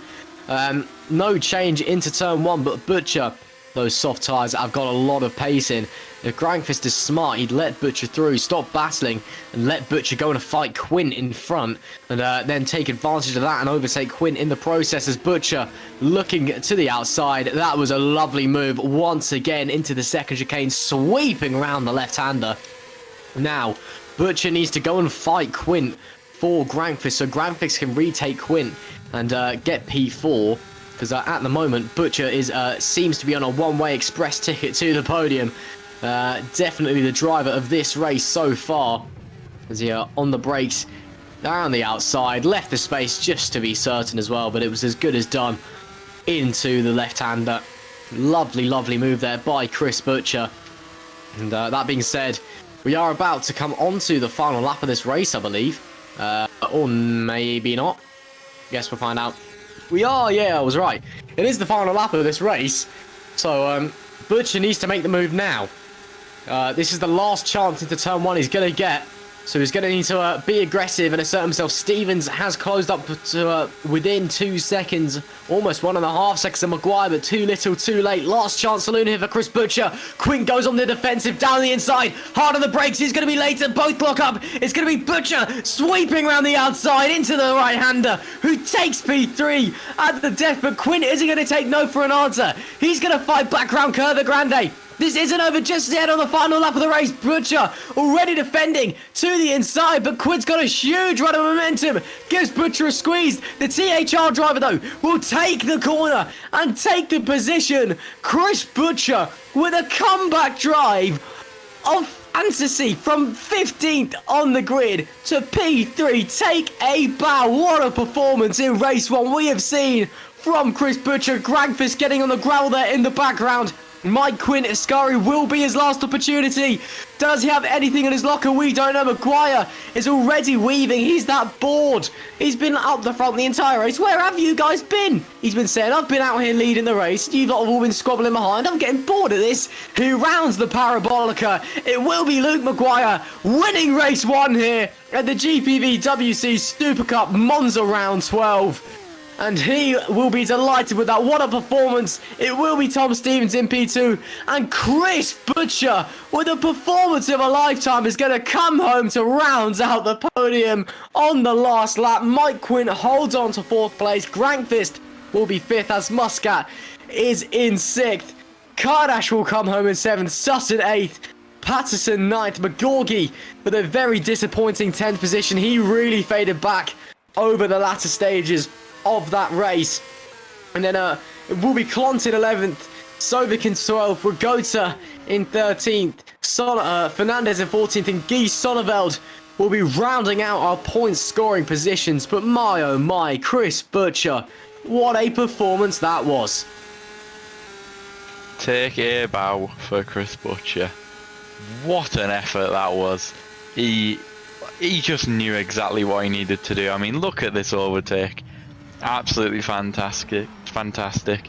He was aggressive, but he was fair. He left all the space, knew exactly what he needed to do, and you know what? Perfect race for him. I'm sorry for doubting him. I'm not gonna lie, I did. I thought he was sort of down and out at the beginning there, but brought that back superbly. I mean, what a race. But then again, can't take it away from the likes of Mcguire and Stevens as well. Especially Stevens, he really started to close in Luke Mcguire towards the end there. I mean, I'm not sure if Luke was just getting bored. I understand it's quite hard to... It sounds silly, but it can be quite hard to just lead a race, knowing what sort of pace you have to do. You're always the one being hunted. You're not necessarily hunting anyone in front of you, but it would just get the confirmed results there. I mean, Luke Mcguire, what a great race from him. He just got away at the start there, and he just drove off. He did indeed. It is Mcguire taking the win in race 1 with Stevens and Butcher rounding out the podium. Then it's Quint, Grankvist, Muscat, Kardash, Sutton, Patterson, and Omagorgi are your top 10. And we can see the Mcguire doing a few donuts as well. And then Klont, Sovic, Rogoza, Fernandez, and Sonneveld rounding out your points scoring positions. And then Matjak, De Vries, Carrera, Gut, and Mike Bell rounding out the top 20 there. And then I believe we had a few DNS here as well. Mark Fuller, the last runner on track. Then Vicentijevic, Eli, Koenig, Kvil Haugsvik, Galka, Frelich, and Harley all not finishing the race here. And they've got plenty of opportunity to come back for race 2. So make sure you stick around as we just go on a short break, and we'll be back live in a few moments' time. You'll be joining myself, Ross McIntyre, Ryan Elliott alongside me for what is sure to be a very exciting reverse grid race 2. So just stay tuned and we'll see you in a moment.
Well, welcome back to Super Cup here, round 12 of the GPVWC Super Cup at Monza, and we are all ready and set for race 2. My name is Ross McIntyre, alongside me is Ryan Elliott, and well, Ryan, it was a pretty chaotic race 1. We've just saw several good drives, and now we've got the reverse grid, and it's all getting shaken up again.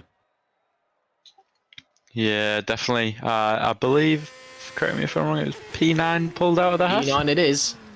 So that's almost the maximum reverse that we can have. So it's definitely going to be an interesting race.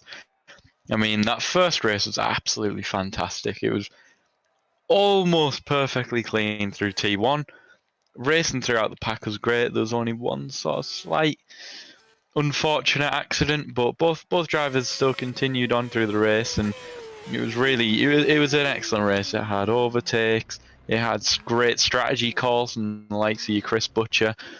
I mean, it had everything. I mean, race 2 is going to be even better. It'll be even more chaotic. Indeed it will. As Ryan said, P9 is the reverse grid number here at GPVWC. We don't have a set reverse grid spot. We pull it out of a hat each event, because that's as fair as we can make it by our understandings. It will be P9 that is the pole position this time around. So the driver that finished in P9 at race 1, which was Craig Patterson, will be the driver starting on the pole position here for race 2. A slightly shorter race as well, only coming in at 18 laps here at the Autodromo Nazionale di Monza. If I still butcher my Italian pronunciations, again, I do not speak Italian. I speak broken German and broken English as well. I can't speak any languages, and sometimes for some reason, I've decided to try and use my voice every Thursday night, but I don't know. Don't ask me why I do that. But yeah, Patterson on pole position, as we can see the cars teleporting their way onto the grid. This race is all about tyre management. It's a shorter race, no mandatory pit stop. How far can you make the softest set of tyres last, essentially? And towards the end, it gets a bit leery. If you're a fan of 2005 Formula 1, you're a fan of those tyre regulations, this might be the race for you. Because towards the end, everyone's starting to run out of grip, starting to run out of tyres. And it gets very, very scary out there for a few drivers as we hopefully get underway in a short moment's time on the green flag lap, and we do so now. And it will be Craig Patterson leading them away from the grid as they head on down into turn 1, and it's George Sutton in P2, Damien Kardash P3, Jason Muscat will be starting on P4 and moving further along as they head through the Rettifilo chicane. It's Jan Grankvist off of P5, Mike Quint from P6, Chris Butcher had a great performance in race 1 from P7, and Tom Stevens in P8. And then, of course, our race winner Luke Mcguire in P9, Owen McGorgy in P10, Menno Klon in P11, Scott Sovic in P12. After, of course, P10, it is all drivers where they finished in race 1. Alexander Rogoza in 13th, Carlos Fernandez in 14th, and it's Guy Sonneveld and Colin Matyak on the 8th row. They head into the first Lesmo. It's De Vries, followed by Felipe Carrera in 17th and 18th. 19th and 20th is Vincent Gutt and Mike Bell. Then you've got Mark Fuller and Vicente Jevic in 21st and 22nd. This is where we're starting to get into the DNFs. Tom Ellie in 23rd, Kvil Haugsvik in 24th, then Mikael Gauka 25th, Dimon Frelich in 26th, and our debutant Fraser Harley in 27th after getting caught out of turn 1 by a car just stopping on the apex, which obviously you don't expect, so I completely understand Fraser Harley's retirement here. He's not had a very kind introduction to GPVWC Super Cup. There was commotion off to the left. I can only presume he was keeping an eye on that, and in the process he didn't see the car in front of him literally stop on the apex to avoid another accident, and wham bam kablam, that's your front wing. As Patterson rounds the final corner now. It was a very quick formation lap, it must be said. He's clearly a man in a hurry, wants to get out there, get racing. Who doesn't? These guys all love to race here in the Super Cup. And that's why we've got 2 races, funnily enough, because, you know, twice the action, double the fun. As they line up in at their grid slots now. Oh, very slow there from Patterson, almost backing into the Gallery 58 car there. As we just wait for a few cars. One of the cars isn't in the correct grid slot. So someone is either missing or they've lined up in the wrong place. Not sure what's happened, but somebody is not there in P4. I believe that should be Muscat if I'm not be wrong. Muscat, yeah. So no idea where Muscat's gone. But he's not there in P4. As they're all lined up on the grid now. The lights should be going on just in a moment's time. We've just been Muscat actually underfueled before the race. So he's had to dive into the pits, but we're underway here for race 2 at Monza. It's a very nice start from Patterson. The two cars behind as well. He's already having to go into the defensive into turn 1, 3 wide behind into the Ritafilo chicane. Do we make it clean through this time as well? No, there's already a car off there in the background going straight on. No idea who that was. Oh, we got a spinner there in the background as well. But it is Patterson still leading the way coming out of turn 1 through Curva Grande. They go. And there is still a lot of smoke from the engines of the cars behind. Patterson still having to go defensive into turn 1. But as we saw in race 1, the pole sitter leads away here on lap 1 as we all head through. Oh, there's a car around there in the background as well on the entrance to the chicane through the Lesman, as these top 4 already got a bit of a gap. I can't see Jan Grankvist there either, so I think Jan Grankvist may have got into some trouble somewhere. So it's all chaos and drama here in race 2 already here in GPVWC Supercup as they run now into Ascari. Patterson being withstanding a lot of pressure already on lap 1. He's lucky there's no DRS at the moment. Flying down the back stretch they go. They'll be hitting nearly 200 miles an hour down here. About 320 kilometers an hour if you speak rest of the world. Into the Parabolica now. Very, very late braking. Scrub off all your speed on your front tyres. Realise you haven't got enough downforce on the car. You can see there the car behind running on to the tarmac on the outside. But it will be Patterson from Sutton from Kardash leading this way. Grankvist down in P9. That's a dreadful start for him. Sonovo up to 14th. That's a great start for him as well. Patterson already going on the defensive. And Butcher, Stevens, Mcguire getting up places as well. McGorgy getting done into turn 1. Harley's already into the pits. Muscat has got back on the way after boxing. Oh no, and that is Stevens and Grankvist round at turn 1. So this is 2 of the front runners who are trying to work their way through the pack. They've had it coming together. Grankvist is oh dear. Jan Grankvist decided to try long jumping. Hasn't gone too well, and he's gone round again. Oh no, there's someone rolling flipping there. That is a big accident there in the background. Grankvist DNFs. Someone's gone for a tumble through Curva Grande. Oh, is that another accident there? Vicentijevic has just plowed into somebody. What is going on? I've got no idea. We've just had 2 almighty accidents. Yeah, Jason Muscat has just been involved in a huge collision somewhere. There we can see a car off there. That's Fernandez who's been put round. There was another big accident as well. There was someone absolutely tumbling through the gravel traps in Curva Grande. They were too far off for me to see. No idea what's going on. It is absolute chaos here already in race 2, but it is still Patterson that leads this race.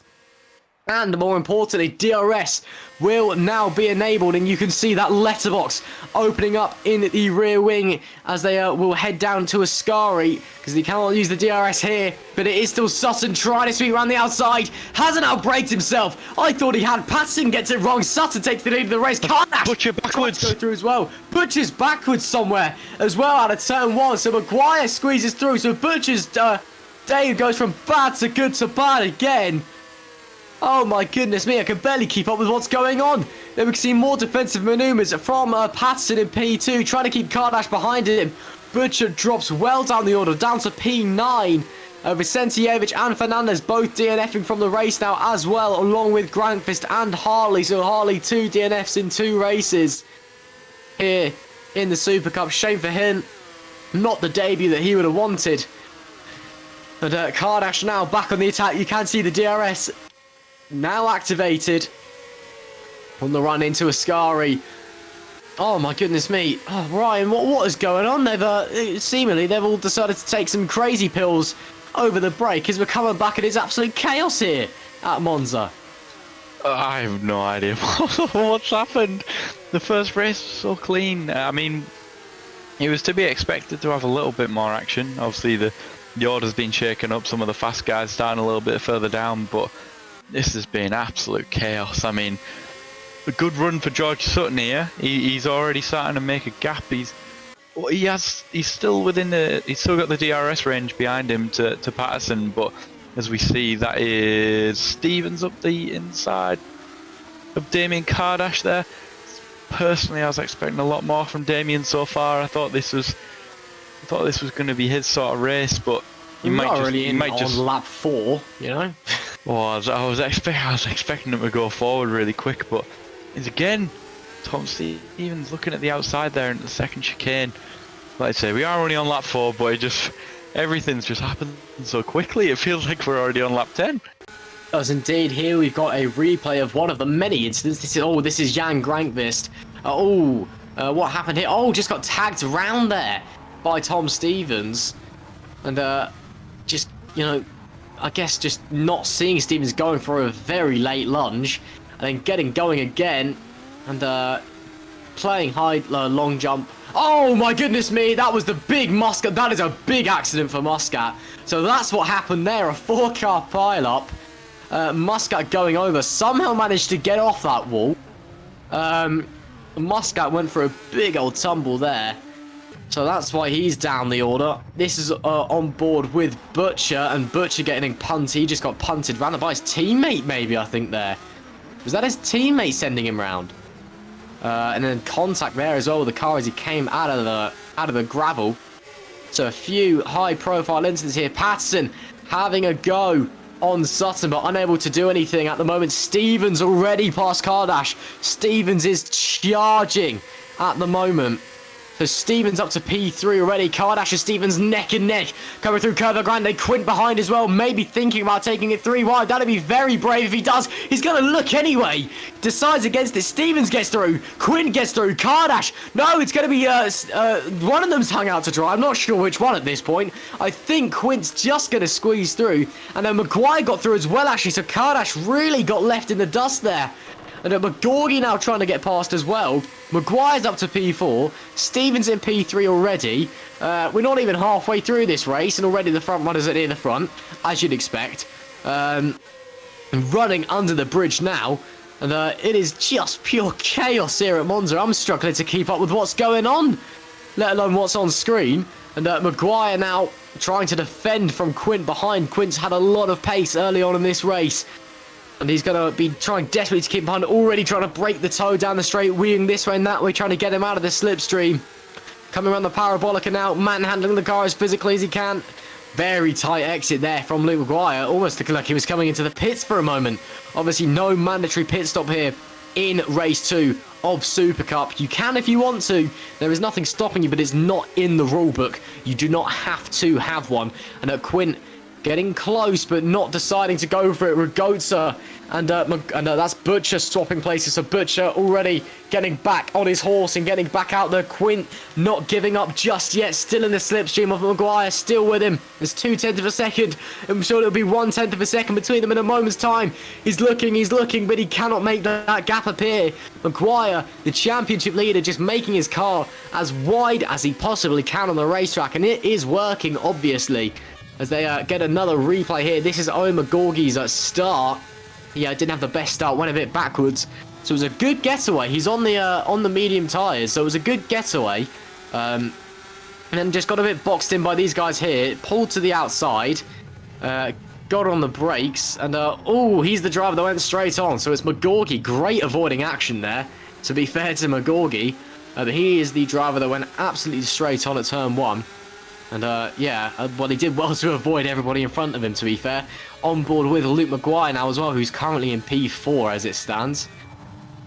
As he gets away, he's on the softer tyre, so his getaway would have been very good. It will be McGorgy just behind him.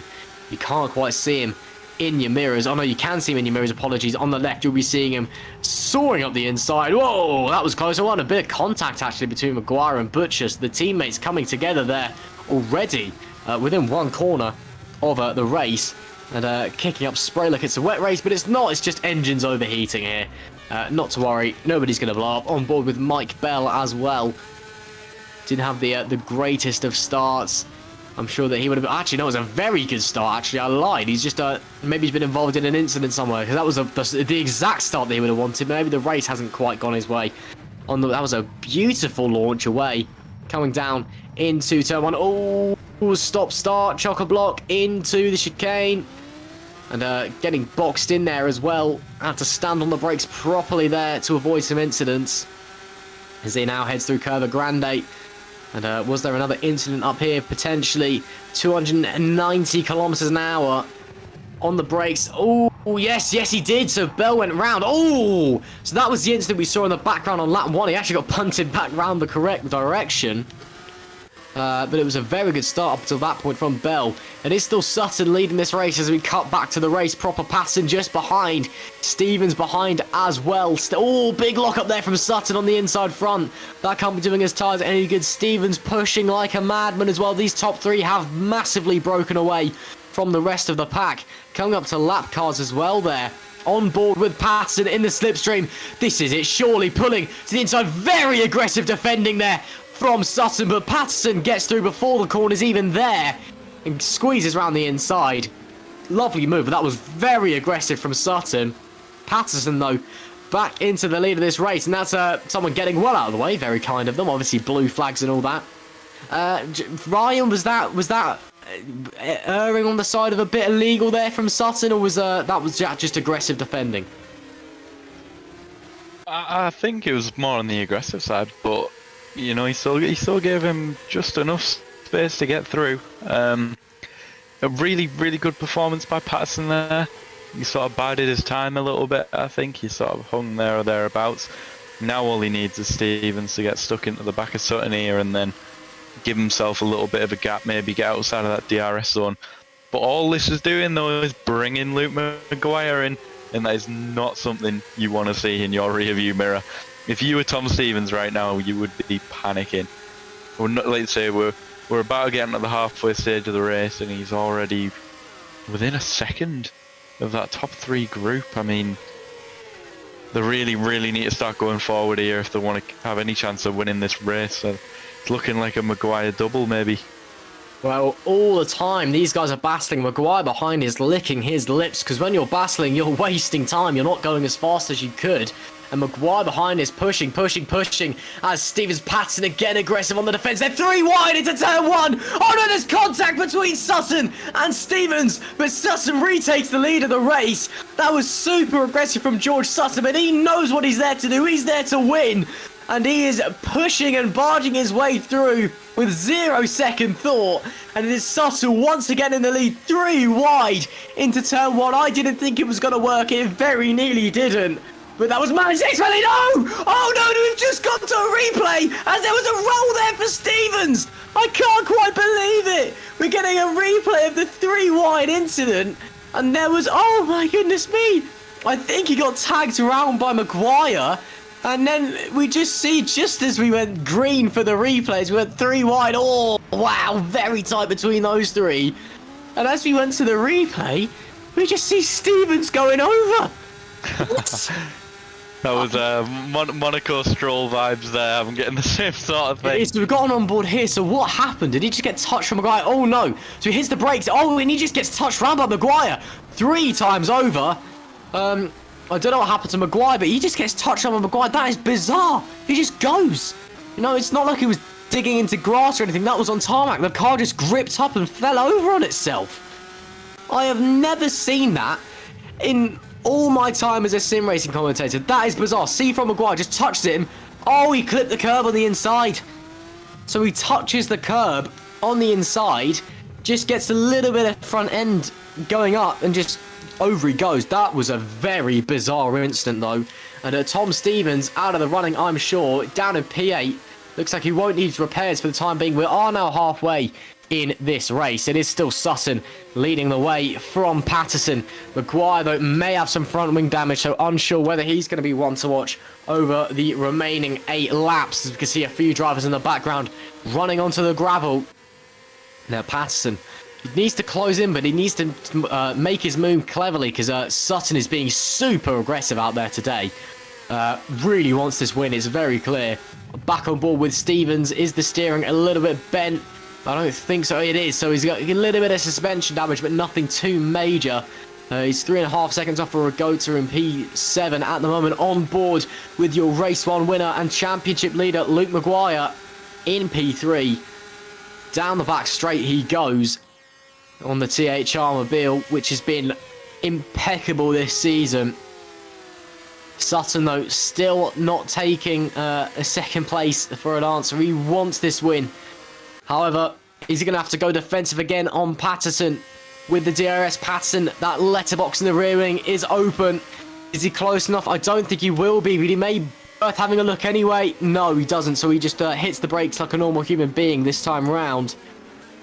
And as they cut back through, now as he's looking to the inside, waiting for it. And Sutton is just driving impeccably out the front, just doing everything he needs to do. It's aggressive but fair racing. And he is holding on to that P1, or he's going to die trying. It is as they head into Lesmo 1 and 2, and Mcguire drawing ever closer in the background. Got to keep an eye out, boys. You got to be careful. Got to work together, because otherwise the man from Ireland is going to come in and steal all your thunder. Luke Mcguire, the championship leader, your Race 1 winner, 9 wins so far this season, will be looking for a 10th here at round 12 at Monza. 10 wins in 24 races is not a bad result sheet, is it? As they head onto the back stretch. And no DRS down this back section, but coming out of the Parabolica, there certainly is DRS. And they will just be waiting, looking. And it is actually Mcguire who's slightly closer to Patterson than Patterson is to Sutton. So if any moves are going to be made, it's going to be Mcguire for second place. Let's see what happens. Onto the main straight we go. DRS wide open for the cars in second and third place. Are any moves going to be done? Sutton going defensive on the inside. Patterson draws alongside him to the outside. Oh, Mcguire very late on the brakes. Almost contact between himself and Patterson there. Oh my goodness me. Luke Mcguire is pushing the boundaries of what is possible with that car. And it was very nearly disaster there. And Patterson already trying to get around on Sutton. Sutton closing the door firmly. He's going to close the door again. This is a very strong defensive performance from the man in the lead. Here we can see an absolute cluster of cars down here in P10. Sonneveld, Felipe Carrera and Frelich as well. Almost 3 wide into the second straight. Oh, someone's locking up and having to go across the grass. That was very nearly a big accident. Gently does it. They're almost 4 wide there. My goodness me. Carrera, Galka, Frelich, Sonneveld, Sovic in the background as well. A 5-way fight for 9th. This is absurd. What's going on? Ooh, my goodness me, that is close. And wow, these Supercup drivers are putting on a display and a half for us in race 2. And once again, Mcguire will be on their attack into turn 1. Look how close he is to the back of Patterson already. If he can just stick with him out of the Parabolica, keeps a nose drawn to the inside to get all that extra downforce that he can to make sure he gets the car pivoted around the corner. Make sure the front wing isn't in the dirt shed. This is surely a done and dusted move, isn't it? Look how close he is already. You can hear the Jaws theme music playing, frankly, because Sutton's defending Mcguire. Oh, no, it could be. Oh, 3-1 again, nearly. Mcguire's going to the inside. They touch again. Mcguire gets past Patterson. Sutton somehow doesn't go round. And now Mcguire sets his sights on P1. It could be a double race, a win here for Luke Mcguire. He's going to have to go to the outside. Sutton still defending fiercely as they head into the second chicane. Mcguire on the inside. They come together. They bang wheels once again. It's Mcguire that goes through into the lead. And he has been phenomenal all weekend long. And he has gotten into the lead here at race 2 from P9 on the grid. And there was a bit of wheel bagging involved. But it doesn't matter because it was a phenomenal overtake from Luke Mcguire. Ryan. Wow. Just wow. Luke Mcguire, I mean, he's leading the championship. He's got everything to lose, but he's still putting on a good show. I mean, look at these. Look how aggressive he's going into turn 1. He does not need to be this aggressive, but he's still putting on a great show for us. And I mean, he's just proving. I mean, this round's proving why he's the championship leader. He's just so outrageously fast. I mean, from P9 on the grid, come back into the lead of this race as we see the overtake for the lead here. Just absolutely fantastic stuff. I mean, it'll be interesting to see now if they're able to actually hold on to the back of him. Sutton doesn't look like he's on for an overtake, but he's still well within reach if he just hangs onto the back within sort of, you know, 4 tenths, 5 tenths. Still all to play for Sutton. But same with Patterson. I mean, you can see that even Quint's managed to catch up quite a bit. Feels like these three have been battling so hard. That next pack would like to look at Kardash and even Butcher. Butcher coming back from 9th place, they're slowly making a comeback. Yeah, indeed. Butcher in a P6 after that earlier troubles. Here we are on board with Sutton on the in the red arrow machine, trying to chase down Mcguire. Obviously, Mcguire's charge has been a bit stalled. Now he doesn't have any DRS. Jason Muscat there with the fastest lap of the race, so 1:27.619. Sutton, Patton, Quint, Kardash, all kind of there or thereabouts. Butcher in the background as well. I get the feeling this one might be going down to the wire. Of course, don't forget to get your predictions in on the YouTube chat. We've been watching along all race long, and it is very, very tight here indeed. And of course, don't forget to hit like, subscribe, and all that malarkey. It really does help out everybody here at GPVWC. And of course, if you want to get involved, you can come and join our Discord with the link in the description, or you can go to gpvwc-simracing.com and find out more there about how to enter. Here is Patterson having a look on Sutton. Down into turn 1, has to go the long way around once again. Isn't confident enough this time. Sutton outbrakes him, but the pressure is on. And all the while, Mcguire will be streaking away while this is happening. So Patterson needs to clear Sutton soon, or the win's out of a question. Look at the gap that visually Mcguire has already. It's already a second back. They're out of DRS range. Patterson to the outside. Sutton's going to defend aggressively on the inside. Will Patterson shove him out? No, he doesn't. He still gives him the space, but they're still alongside. No contact this time. Onto the inside into Lesmo 1 though. Here goes Patterson to the inside. Does he shove him out? No, he doesn't. Just close the door on him, for goodness sake, man. He's gone back through. What are you doing, Craig Patterson? All you've got to do is hang him out to dry. The position is yours. Good God, man. It's like basic racing logic. It is still Sutton that leads the way. Patterson back to the inside and the way to Parabot onto Ascari. This time he gets the move done. Patterson up to P2. After such a long battle, he can focus his fight. Actually, there's no point of focusing on the fight head. Mcguire's 3 seconds in front. The lead's already gone into the battle for B2. Now there's 5 cars in the battle for B2. Patterson, Sutton, Quint, Butcher, Kardash. It is so close. We're going to have 3 laps to go at the end of this one, and anyone in this top 6 could be taking these podium positions. Does Mcguire run into trouble? If he does, then this comes for the win as well. Here we go. We're going to go 3 wide again down into turn 1. And Sutton goes to the door. That's Butcher trying to go as well. Sutton gets back past Patton. Oh, almost contact there. Quint and Butcher getting very close to the back of Patton. It is super close here at Monza. My goodness me, race 2 is provided, Brian. It has been absolutely crazy. And yet again, Luke Mcguire has came out on top. I mean, just look at the scraps we've got going on for P2. I mean, that's what? A 5-car train there? And even Chris Butcher's back up to P4 now. Again, damage limitation from what could have been such a poor, ended up being such a poor race for him. But Supercup has not disappointed this evening. 2 laps to go. It's still all to play for. I could not tell you who is going to be in 2nd and 3rd place by the end of this race. It could be any one of them. It could indeed. It is currently Sutton and Patterson in those podium positions. But Butcher, Quint, Kardash all looking very pacey. Rogoza in the background as well, sneaking into view. Might be too little too late, but if there's an accident or something, there's a few position that was wide from Patterson there. That's going to allow Butcher to capitalise as he locks up into Parabolica. And what started out so well for Patterson, suddenly it's looking like he's going to be off the podium. Butcher goes to the outside. The move's going to be done before they're even at the braking zone. Butcher goes up to P3. Patterson has to settle for P4 for the time being. 2 laps remaining here at Monza. Luke Mcguire's 4 seconds off into the distance now. That man is absolutely bolted away.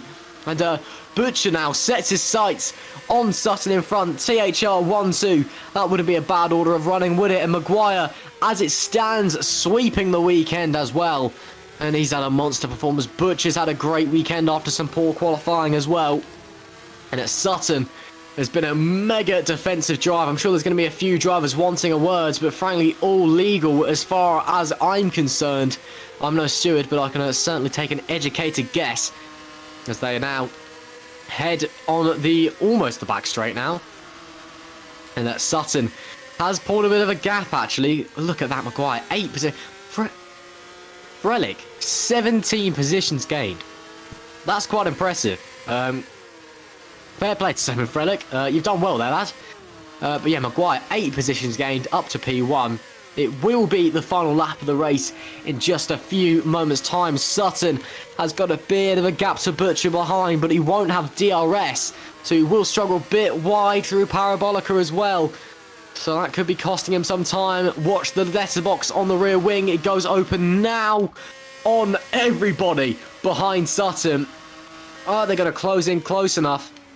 And it's Butcher's having a look, thinking about it. He has a look, but doesn't do anything about it. That's a very late dive from Kardash in the background, but can't quite top it off with getting the move done. Was there or thereabouts. Here we go. Final lap of the race. One last tour of Monza for this evening for these Super Cup drivers. Kardash and Quint seem to have dropped out of this main battle, but Kardash still desperately trying to P5. Butcher having a look in front as well. There's a lockup from someone. Kardash cannot make the move on Quint done for the time being. And now Butcher is all over the back of Sutton once again. And right behind him, Patterson as well. He's not giving up without a fight. He wants that podium. He was running on it all race. He got the reverse grid pole. He does not want to give up that trophy. Sutton, though, has driven an amazing defensive race as they're going to come into last chance saloon now for all of these drivers coming down the back straight into Ascari. This is it. No more DRS usages. Sutton, it looks like, might just hold on from Butcher, who I'm not sure is going to hold on from Patterson as they are coming into the final corner now. Muscat sets the best lap of the race onto the final lap. It will be Luke Mcguire who's going to win this race as he ran the final corner. It's a clean sweep for Luke Mcguire. What a pair of performances. But who's going to win out of the second place battle? It's going to be Sutton and Butcher holding on to the line. But my oh my, what a battle we have just seen. The top 6 drivers were so close. It is Sutton from Butcher, from Patterson, from Quint, from Kardash. Oh my goodness me, Kardash going for some drifts there as well. Rogoza and Stevens are 7th and 8th. 9th was Frelich. 10th was Felipe Carrera. 11th will be Galka, and Gott will be coming home in 12th as well. Not Gott, apologies. Klont will be coming home in 12th as well. To Fries 13th, Sovic 14th, and Gut 15th. But Luke Mcguire, a clean sweep. That is a performance to behold across the weekend as well. And the last clean sweep we saw was from Tom Stevens back in France. That's the first sweep that Luke Mcguire's had all season, and with the woes of his teammate as well, really opens up a gap at the top of the championship. Ryan, he's been impeccable tonight.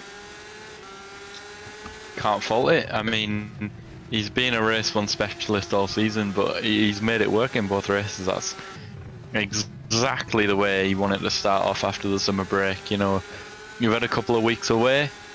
He had a good round in Belgium as well. He ended the summer, ended the first half of the season well as well, and he's brought that form even better coming into the second half. But again, great drive by Luke. Even George, he held on so well there. I mean, he had everything thrown at him, and he just had just the right amount of aggression, probably. Maybe a little bit over, but just perfect from him. And Chris Butcher bringing it back from 9th. What an effort.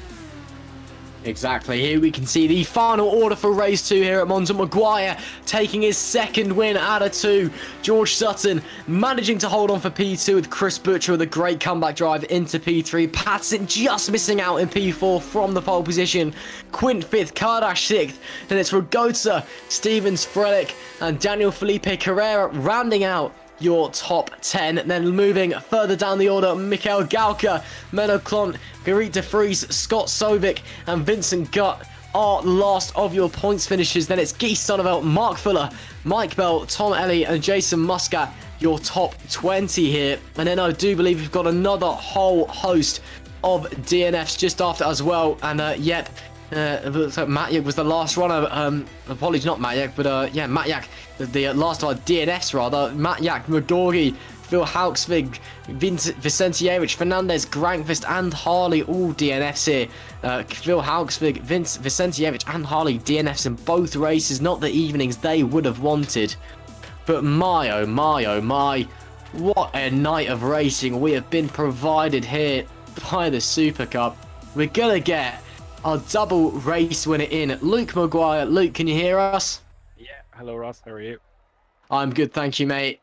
That is the perfect night for you. 2 race wins. Your championship rival hasn't had the best evening in the world. You've opened up a gap at the top of the championship. That must feel pretty good, surely. Yeah. After like qualifying in race 1 and race 2, I'm very kind of surprised it came out the way it did because I only kind of started practicing yesterday. I've been away at work the last 2 weeks, so I've been really kind of playing catch up until today.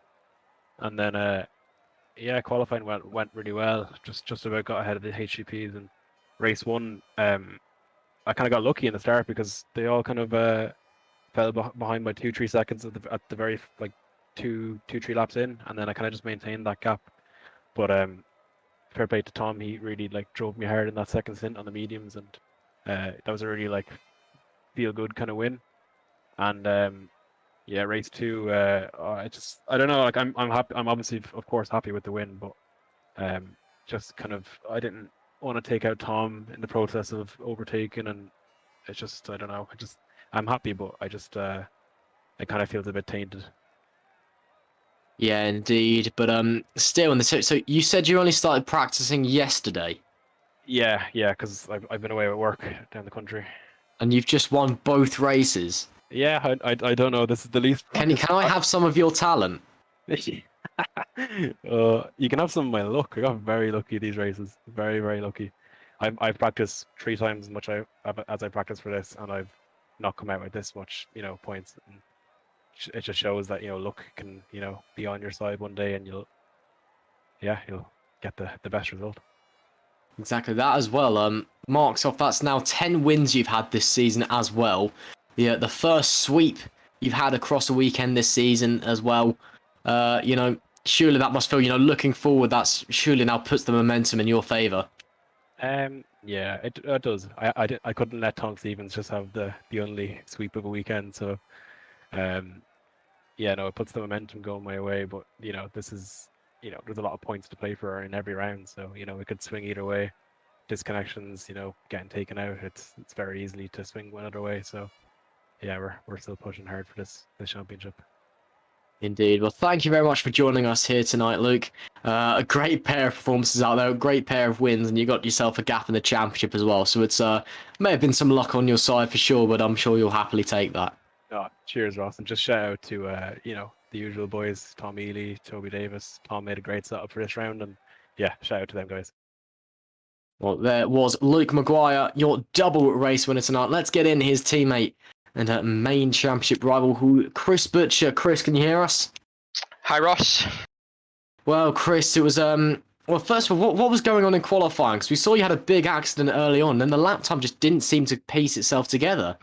Yeah, I binned it coming out of the second Lesmo, and then I guess somebody else did exactly the same thing because I was on the side of the track, and the next thing you know, somebody's smashing into me. So, yeah, qualifying was a bit strange.